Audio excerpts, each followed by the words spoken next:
Hey everyone, and welcome back to The Explainer. Today, we are unpacking an absolutely fascinating Oxford University thesis by researcher Amit Arnold-Levy.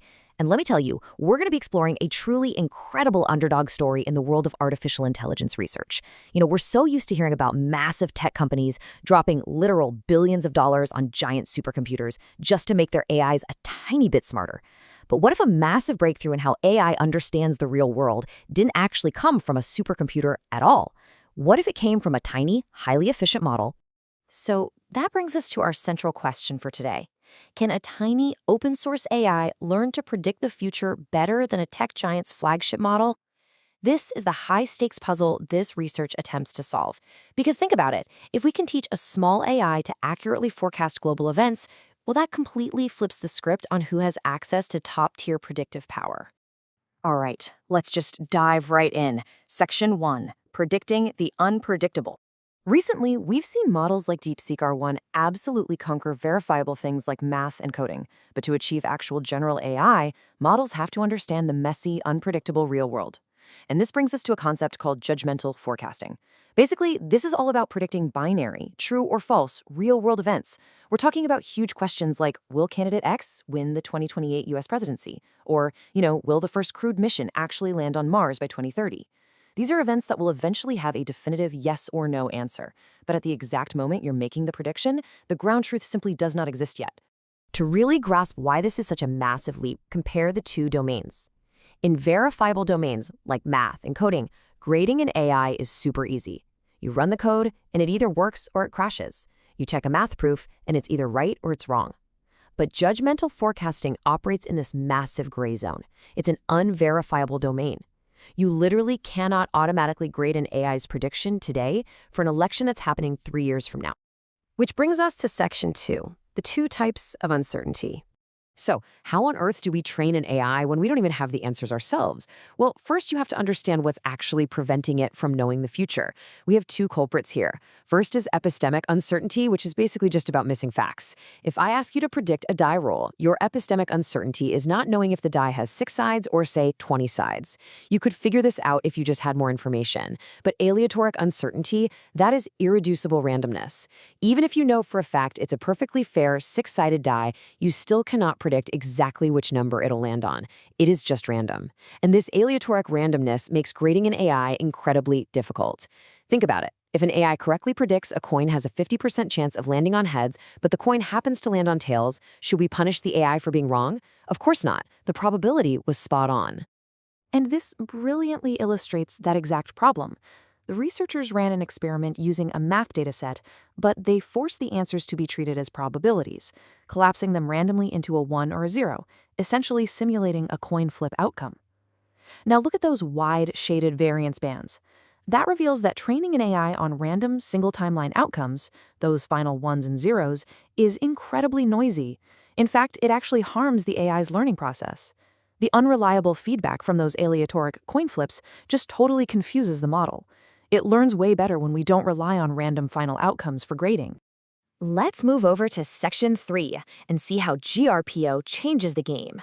So, if traditional grading completely fails in the face of random real-world outcomes, what's the solution? Well, comparing the two architectures here, you can see standard PPO right at the top. Notice how it requires a completely separate value model just to compute the baseline rewards. It's clunky. But right below that is GRPO, or Group Relative Policy Optimization. Instead of relying on a separate critic, GRPO has the AI generate multiple different solutions for the very same problem, and then it simply grades those completions against each other. Let's break down why this architecture is a total game changer. By generating multiple solutions and grading them relative to one another, GRPO entirely removes the need for that bulky, separate value model. And the result?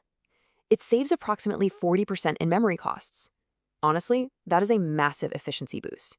It means you can do incredibly advanced reinforcement learning on much smaller, more accessible AI models without needing to rent out a warehouse full of supercomputers. Okay, moving right along to Section 4, using markets as ground truth. So we have our highly efficient training algorithm, but we still have a huge grading problem.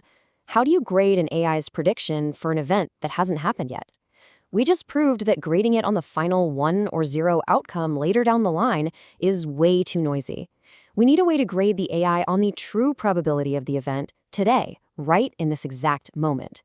But who gets to decide what the true, correct probability of a future event actually is?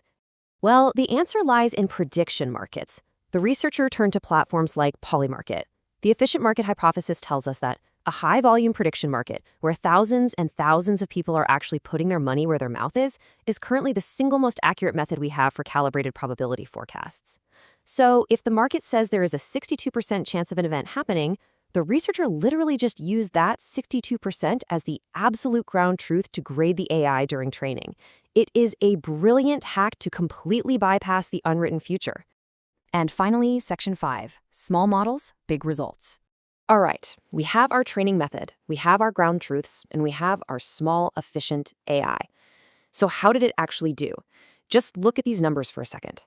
This is a true David versus Goliath scenario.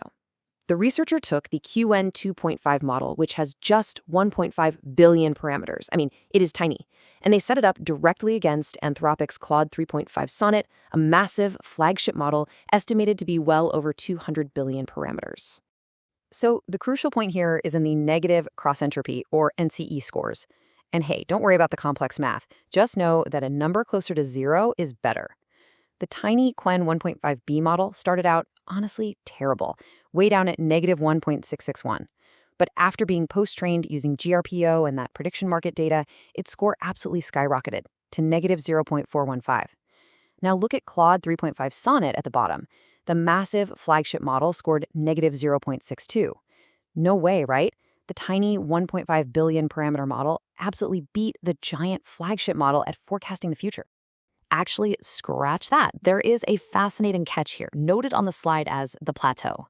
See, the researcher also trained larger QN models, like a 3 billion and 7 billion parameter version. But strangely enough, their final performance plateaued at roughly the exact same level as the tiny 1.5 billion model. Why? Because scaling up the brain size of the AI didn't help at all if it was starved of information.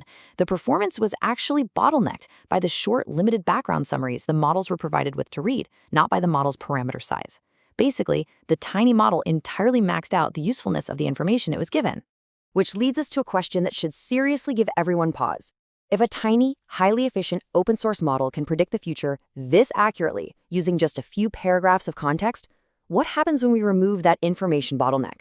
What happens when these incredibly trained, efficient forecasting models are unleashed with unlimited, real-time access to global data?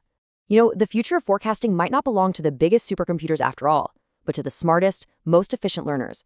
Thanks so much for joining us on The Explainer. Keep questioning the data, and we'll see you next time.